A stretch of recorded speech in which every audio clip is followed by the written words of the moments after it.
You're listening to the Motherhood Unstressed podcast, and I'm your host, Liz Carlisle. Thank you so much for tuning in. I'm so glad that you're here. I actually was going to do a different episode this week, but when I found out that former guest Dave Hollis passed away last week unexpectedly, I changed it, and I wanted to bring up some meaningful portions from our interview back in 2020, and it was as a way to honor his legacy. What he was striving to share with the world, all of the self-work that he had done, even as a skeptic, as he said, and in going through that process, uplifting others through the work that he shared. And I think you'll see from this interview, he was really nervous about sharing his journey with the world, but that it meant so much to him to be able to help even just one person. So as a way to honor his legacy and his beautiful family, I just wanted to share some of his thoughts, of his passion, his legacy with you as a way to honor him and just to remember him and what he was trying to do, just to make the world a better place while he was here in his short time. So please enjoy this episode with past guest Dave Hollis. Oh, hello, Dave. Welcome to the show. I'm so glad that you're here. I love your work. I've really been following you for a while, and Rachel, of course. So welcome to the show. Thank you so much for having me. It is a pleasure to be here. Awesome. So I'm going to dive right in with a question. This book that just came out, Get Out of Your Own Way. Why this book? Why right now? And why through you? Well, what's interesting is it was born out of panic, which is a weird way for anything to be born, let alone a book. But I was handed my wife's Girl Wash Your Face about 2.5 years ago.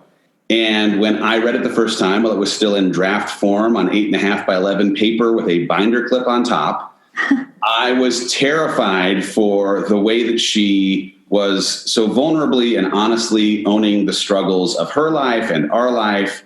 And I did everything in my power to try and convince her to not release the book, which is craziness. But at the time, I looked at vulnerability as being a liability. I didn't know that it was really in her best interest. And certainly there was a part of like the ego or vanity in me that truly was like, please don't tell stories that will potentially make me look bad or feel bad.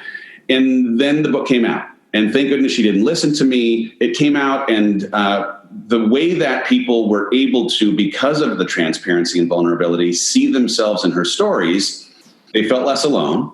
And in the tools that she was offering for how she was able to, in addressing the lies that she was believing, leave a trail of breadcrumbs for other people to potentially, now that they realize, oh, wow, I'm not the only one going through this, and here's a way through. It afforded them a chance to take control of their life and make change and do the work to become the fuller, better version of themselves. And so having been witness to thousands and thousands of humans have this kind of experience, it transformed the way that I thought about vulnerability as not being a liability, but truly being a superpower. And I asked, in part because I was at the time of reading it in the midst of a funk of my own, I was stuck. Is there potentially some way of me honestly owning the way that I was struggling because of having made choices or believed lies that kept me in my own way? If I were to honestly, the way that she honestly tell some stories around my own struggle, would it afford people potentially the opportunity to see themselves in my stories? And if I could give some tools, would it help them potentially stay out of their way? So I started writing, and when I started, I had to ask, do I really want to be this honest? And as much as, man, it was hard to be as honest as I ended up being in the book, I think it's through the honesty that people will connect to the way that they also potentially have, made choices that don't serve them or are in their own way. And will hopefully, because of that, be able to get out of their way in reading some of what worked for me. Oh, absolutely. And I love how throughout the book you offer, key things that most people are doing to kind of bring in that awareness so that you can actually make a change. When you were writing it, were there things that were popping up that you started to realize about yourself that you didn't even realize before? Oh, my goodness, yes. I mean, this book was... One, it was my attempt to try and tell stories through the lens of my own wiring. So I do want to say, in the subtitle, it's The Skeptic's Guide to Growth and Fulfillment. I was skeptical of a book like this even being a thing that a human should reach for. So now as I'm writing something for personal development, as I'm writing something that is supposed to help people, I, was working through some of the stigma that I'd attached to this very thing that I'm creating. So a lot of it was really therapeutic, bizarrely, in like sitting down and going through each of these chapters. Many of them ended up being cathartic. They were me processing like I would have inside of a session with a therapist, the way that I had afforded weight to a story that did not serve me, that story, for whatever reason, being a thing that I had given capital T truth status to, and in unpacking why I believed the things that I believed and where the story came from. I truly tried to spend a lot of time understanding of these things, these beliefs that I have that have in some ways limited me from being my best self. Who told me this story? And does that storyteller still have credibility in 2020? And so many of the times where I really was on a deep dive, it was this, oh, wow, the storytelling happened 40 years ago. Mm-hmm. It came from someone who, in fact, has credibility in my life, but their credibility on that subject in my life at 45 does not exist any longer. Be free. And so for any listener, if you are in a place where you're wondering why you feel stuck, but have not examined the stories that you are believing or the way the stories you believe, even on an unconscious level, are keeping you blocked from fully accessing your potential or fully living into something that is around the calling of your heart, I would start with asking, what are the stories that you believe and who are the people that told those stories? If they don't have credibility today, then you need to get some new stories in your life. Yeah, but I think that's the dangerous thing is so many people are operating on autopilot. They have all these unconscious programs running. How would you recommend them to kind of take off the veil and do that deeper soul searching? If they're walking around not even knowing why they're miserable, they just think that's the status quo. That's their life. Yeah, I had a lot of taboo around the idea of sitting with a therapist until I sat with a therapist. And the decision to sit was one that was born out of, really being in a rough spot where I had the leverage of, if I don't make some dramatic moves in my life, all of the things that are important in it, my marriage, my relationship with my children, the way I feel about myself when I'm by myself, are at risk. And so I went and I sat. And my motivation for sitting in therapy was to understand why. Why do I think the things that I do? Why do I do the things that I do? And it was in this room that was uncomfortable at first with the objective listening ear of a stranger who was not judging me, where my unconscious thoughts became conscious, and I could now, in the light, ask if those were things that I truly believe still or should believe still. So that's one. Two, I've spent a lot of time appreciating habits and routines as a part of unlocking the very best versions of ourselves. There is a book that I recommend as a first read for anyone that's going on a journey for improving themselves, The Power of Habit by Charles Duhigg. If you do not appreciate that 40 to 50% of the things that we do every single day are things that are happening on an unconscious level that you are not aware of, then you need to be aware of that. And as you bring that consciousness into the light, you now maybe have a fighting chance of taking better control of about half of the things that you do. So for me, it's been like really identifying who I hope to show up as and what kind of habits and routines I need to embody on an every single day basis to unlock that best version of myself. Yeah. Do you think that you would have gone through this transformation if you weren't with someone who suddenly was on this upward trajectory? I mean, you were the breadwinner, you were this powerful, guy at Disney, like you had it all. And then if that had never happened, if Rachel had never taken that path, do you think you would have gone through any of this? Yeah. What's interesting, if you're not familiar with our story, Rachel went on a journey to understand a lot of the why in things that were blocks in her life. And anxiety for her was a big thing that she was struggling with on an every single day basis. And so she went on a journey to understand why she felt anxious, where the feelings came from, what it was that was, drawing her attention or sucking away her energy. And as she started stepping into spaces like therapy, personal development conferences, reading books, and listening to podcasts, I was super stuck and not interested in going on that journey with her. And if you're listening and you're in a relationship right now where you have interest in pursuing a better version of yourself, but are partnered with somebody who is resistant or skeptical of the journey that you're on, the best advice I can give: do not try and twist their arm. Do not try and convince them. Don't try and argue them into wanting to do this thing that is a passion of yours.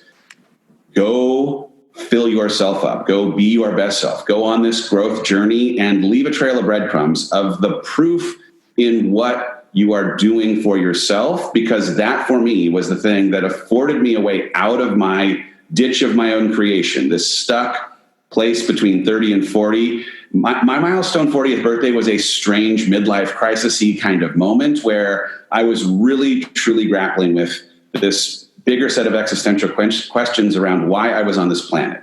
I was working, as you say, in this job that was absolutely fantastic. The optics of it, I was the president of distribution. I'd worked at Disney for 17 years. I got to work on all these big movies with a whole bunch of the spoils that come with it.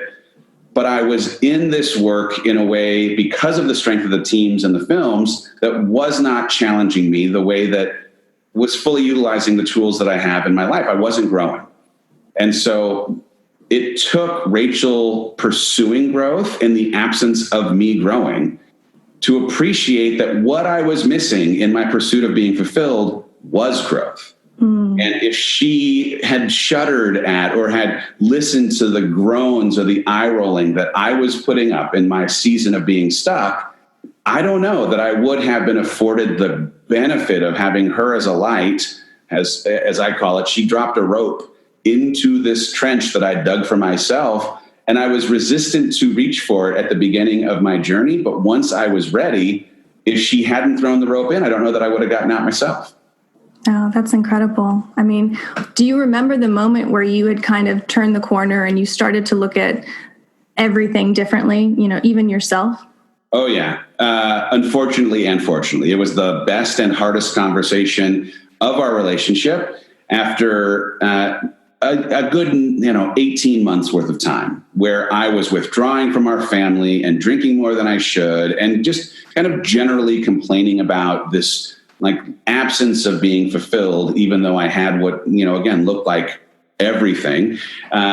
We went on a vacation, and I was not an awesome human being on the vacation. I just wanted to lock myself up in the house while they were out at the beach. I was, again, having more drinks than I ought to have.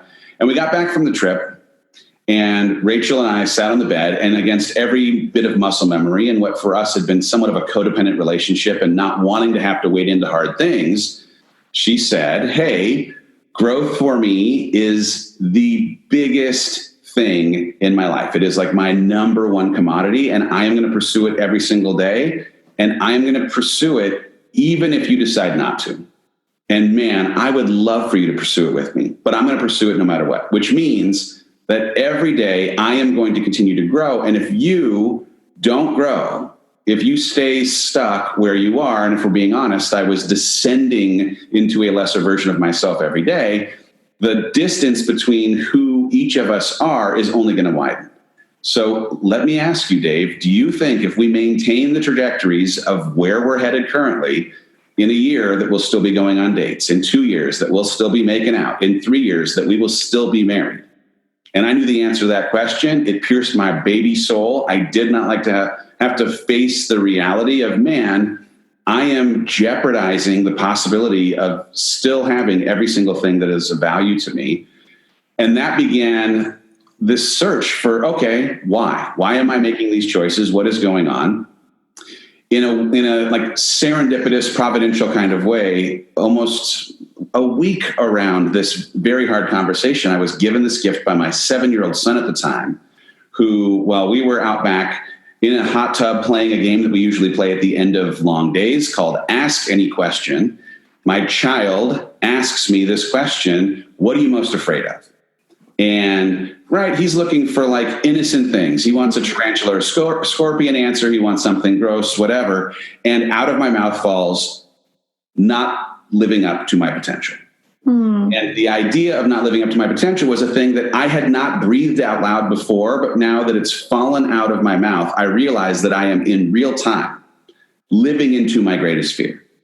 And for me, the blessing of an accountability partner in Rachel, who was willing to challenge the trajectory of our respective lives, and the blessing of the innocent question of a 7-year-old bringing to my consciousness that I was living out my greatest fear was so much. It was just it was fuel. It was a catalyst. And so I could see, man, there's a version of my future where I am not where I want to be, where I'm not someone who's made my kids proud, where I'm not someone who has an exceptional relationship with my wife, or I can make change. Let's go. Wow, that's incredible. And I love that this is coming from a successful man in our society, because people would look at you and like, what are you talking about? Like, you've always had everything, but they don't know the deeper story. And it takes you, diminishing that ego and really getting raw and sharing your truth that, like, just with Rachel, like, you are lifting up so many others, especially men, which is just so needed right now in our society. And I'm a mom of 2 boys. So, having models like you out there is incredible. It's healing work. Thank you. I appreciate it. It's interesting because one of the first things I learned as I start doing this work, I'm sitting with therapists. I'm now like against every ounce of what I believed previously, sitting at a personal development conference and reading books that I would have never previously thought were for me. And the light bulb goes off, this connection between growth and fulfillment. I'd seen it in my wife, but I, as much as I'm witness to it, had to go through in processing work of my own to really, really come to appreciate, this is it. Mm-hmm. I have not been growing, and in the absence of growth, I can't be fulfilled. And I had to ask a better set of questions of where then does growth come from? And so for me, as much as I had for all of my life had certainty, status, title as the goal, the idea of growth didn't necessarily live inside of the construct of any of those things. In fact, especially when it comes to predictability or certainty, it lives outside of that. And so I had to, in now the knowledge of knowing that fulfillment was a thing I was interested in, ask where could it, actually come from? And the decision then to leave a job that few will, to leave what I knew for what I needed to be pushed outside of my comfort zone because it was there and only there that growth could actually happen. I was the beneficiary of so many great things at the Walt Disney Company. I cannot speak highly enough of the teams or the company, but because of the conditions of greatness that existed there, I could not, on the whole, I couldn't fail, right? Mm-hmm. I hope that doesn't sound egotistical. It wasn't so much about me as it was the variables that were surrounding me. And if you, as a listener, are in a position right now where the variables surrounding you do not afford you on the whole opportunities to fail, you will not grow. And as we just said, if you can't grow, if you're not growing, you're not going to be fulfilled. So finding a way for me to pursue something that would challenge me, that was the next step. And man, it required wholesale change in life. Rachel and I move our family, 4 kids, from where we were in Los Angeles to Austin, Texas, decided to go into business together after she spent a decade and a half as an entrepreneur running the company that we now work in together. And for me, leaving something that, man, I had been wholly accustomed to and used to for what was 20 years worth of time, a big, huge corporate environment, for working in a startup. And man, yes, I am being challenged and it is hard and we fail every single day, but that exhilaration is what is producing fulfillment on a scale that could never have existed in the other environment. I love that. And I love that about your book too, because you see so many self-help books out there and it's cheesy and you feel like ashamed for buying it or like looking at the self-help section at the store. But like your book is so practical and it's like, hey, if you want to grow, you got to get uncomfortable. And in doing so, you're going to find fulfillment. I mean, that's really what I got out of the book. And there's so many great chapters in there to kind of hone in and really specify how to do that. And I love the section on self-help, especially again for men. And my question is, do you think, is it just that we're now talking about self-help a lot more? Or is it because men these days are taking on more of a parental role than they ever have in previous generations? Well, I think that hopefully there's something in just acknowledging the universal nature of struggle that gives permission for any of us, men or women, but especially men, like the ability to own the things that we go through. If there was anything for me that, man, I wish that I'd had this answer key earlier. When I was struggling and kept it from everyone because of wanting to manage the optics of things being great, trust me, they're great, I was doing myself two terrible disservices. One, I was ensuring that I'd feel alone because in not representing the things that I was going through, I was not able to have anyone tell me, hey, there's normalness in this. Your struggle is a sign of your humanity. We all struggle. If you are listening to this, I assure you that we have way more in common than we have as differences in the fact that we all universally struggle. But if you aren't willing to share the fact that you are struggling with something, you will not have anyone normalize the fact that what you're going through in fact exists and probably exists everywhere. And two, in a world where through the lens of masculinity or ego or whatever it might be that has us trying to preserve, I don't know that this is exclusively a male thing, because I think there are as many women that are trying to make it seem like everything is fine when things are in fact not fine.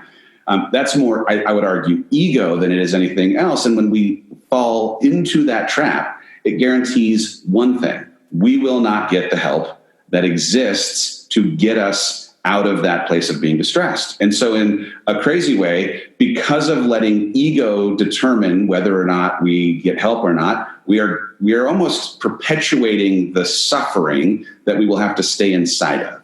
And so as it pertains to men, I think it's, in some ways a byproduct of your family of origin, right? Like I am a little, my dad was amazing. I love my father. But my dad processed emotions in a way that's different than the way I process and express emotions, right? I'm raising 3 sons. And so the way that I'm thinking about trying to impart in them a normalness in having and expressing emotions, a want for them to raise their hand and represent struggle when it exists so that we can normalize it and get help for them if they are having to go through things, it's just different, in part because of societal things that change generation to generation. I hope, dang it. I hope this book is read by every human and, whether they're man or woman, and anyone, everyone. But boy, do I hope that it changes the way that men feel like they can tap into and process the things that they are struggling with, because we have a mental health crisis in this country. And the mental health crisis is, in my mind, so connected to the inability for people to feel like they will not be judged, or the taboo or stigma that might come up when people say, I am going through something, even though everyone is going through something. Right. Absolutely. That to me is true empowerment. Yeah. I will tell you this. It was very, very hard to write this book. It's hard to own the things that you have carried shame for. It's hard to own the fact that you're not perfect, that you struggle. And in the fact that I put all these things on pages, I have been able to now wholly and totally change the narrative of my struggle. It is not a foundation of shame. It is not a foundation of feeling weak or broken. It is power that I get to stand in now for owning the way that I am persevering through the struggle and assigning the struggle something that is a reflection of my humanity, not of anything that is broken. And if anything, I hope that other people are willing to tap into and stand in a position of power for owning the stories of their past instead of sitting in the dark and allowing them to fester in a way that produces shame. That's incredible. That change alone, bringing in that awareness and changing that storyline is everything. That will absolutely change someone's life and then have that ripple effect on their entire family and their parents and their kid. Everything. It's just incredible. Thank you. Are you prepared for the wave of stories to come at you after people read your book? It's such a surreal thing. We're recording this the day after the book has come out. So it is in real time, a little overwhelming. I didn't know what to expect. I've experienced through my best friend and wife what it's like to have a book released. But it's like, I'm going to guess, having a baby, where someone can tell you all about what to think or how to feel or how to prepare. And until you find yourself in this position, oh my goodness, it is hard to put into words what it feels like to get to this place where now people are reading the thing that you've created. I was given a gift. One of the people who got an early copy of the book had a neighbor who saw that she was reading it, had finished it. She had, in having a conversation with the wife next door, had told her husband that, hey, this book is great. When it comes out, you should read it. And he, on his own volition, asked, hey, before it comes out, can I read the book? So he reads the book, and 3 days later comes back, gives the book to this woman, and is like through tears representing how much he felt like it was going to give him a way to show up better for their two kids and his wife. And she sent this note to me in the midst of, I will admit, I was doing press and feeling somewhat insecure about some of what, was coming. Like, oh, I hope people like this book. I hope that it can afford them the breakthroughs that I want them to get from this. But I am human like anyone else and had some insecurity. And it was such a gift, because no matter how many books this ends up, how many books are sold, I can sit in knowing that the work that I did is done. Yeah. If no other person actually got anything out of it outside of the neighbor of this person who read this book early, that man, God, knock on wood, will show up as a better father and husband. And to think that I could be complicit in that in any way is like, I want to cry about it. It's amazing. Yeah, I think that was the litmus test right there. Yeah. To quell any insecurities you might have. Thank you. The book is fantastic. I can't say enough about it. Where can our listeners find the book, find out more about you, as if they didn't know already? You're so sweet. The book is available anywhere. If you are interested in hearing me read the book, I do it through the audiobook, so you can grab it on Audible. There's a conversation between Rachel and myself at the end of that, if you're interested in that. At Target, if mental health ends up being a thing that you're interested in having a chapter about, there is an extra chapter at Target and a foreword from Rachel Hollis, but I wrote an extra chapter about mental health there. But truly, the book is available anywhere books are sold. And if you are interested in hanging out with us on social, I'm at Mr. Dave Hollis on Instagram and Dave Hollis on Facebook. I work with my wife at the Hollis Company, so thehollisco.com is where we have all the things. So all the things. This was incredible. Thank you so much, Dave. Thank you for your time, your insight, your own evolution, which is uplifting all of us. Thank you. Thank you for having me. It's so great to be here. You have been listening to the Motherhood Unstressed podcast, and I'm your host, Liz Carlisle. Thank you so much for tuning in. And if you love this episode, please share it with at least one friend. Tag us on your Instagram stories. That's a great way to support the show. Make sure that you're subscribed so that you never miss out on a morning meditation or on an interview with an incredible person doing incredible work in the world. And if you haven't already, please hit those 5 stars on Apple Podcasts, because it really does boost the show's rating and it gets the message out to more and more listeners. So thank you. This episode is sponsored by Masa. Masa is a fitness company based out of Atlanta, Georgia. They have hundreds of on-demand workouts and recoveries for everyone, new movers and athletes alike, 300 and growing. Podcast listeners can get 30 days free on top of a 14-day trial with the coupon code MOTHERHOODUNSTRESSED30. Now, after 44 days, a subscription of just $9.99 per month is available to you. Now, remember, these are workouts that fit every schedule. Whether you have 10, 30, or 60 minutes, you're going to be able to get it in a creative way. And they're actually enjoyable, driven by music and amazing coaching. So if you are someone who has been looking for an extra push, an extra hand to help you up, this is where you want to go. So be sure to download the Masa app on your smartphone and use my code MOTHERHOODUNSTRESSED30 to save. This episode is sponsored by Mommy Makeup. There's a saying, necessity is the mother of invention. Well, it's also the mother of Mommy Makeup. After being a professional makeup artist for over 20 years, Deborah Rubin Roberts had the privilege to work with some of the best brands and talent in the beauty industry. But it was when she became a mom that everything changed, and she developed her own makeup line, Mommy Makeup, clean beauty for busy women. She figured that if she needed cosmetics that were fast and easy to use and gave makeup artists quality results, surely other women did too. And she was right.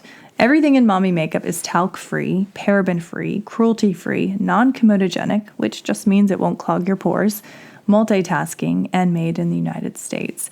Now, I love the triple stick. I use it on my lips, my cheeks, and my eyes, and it just knocks out so much time when I'm trying to rush out the door and get to work and still look beautiful and presentable. And one thing that I love about her products is that they really do last all day. So if I'm on set all day, I know I can rely on the lipstick. It's going to stay there and look great the whole entire day. So if you are interested in checking them out for yourself, be sure to take advantage of their free color consultation service, and you get $10 off when you do that. It's just someone walking you through and helping you pick the best colors for you based on a picture of you with no makeup on. And it really does help. It really makes the process that much better. It's a win-win for the company and for you. And be sure, if you do see anything that you love, use my code UNSTRESSED to save. And you can just head over to mommymakeup.com to learn more.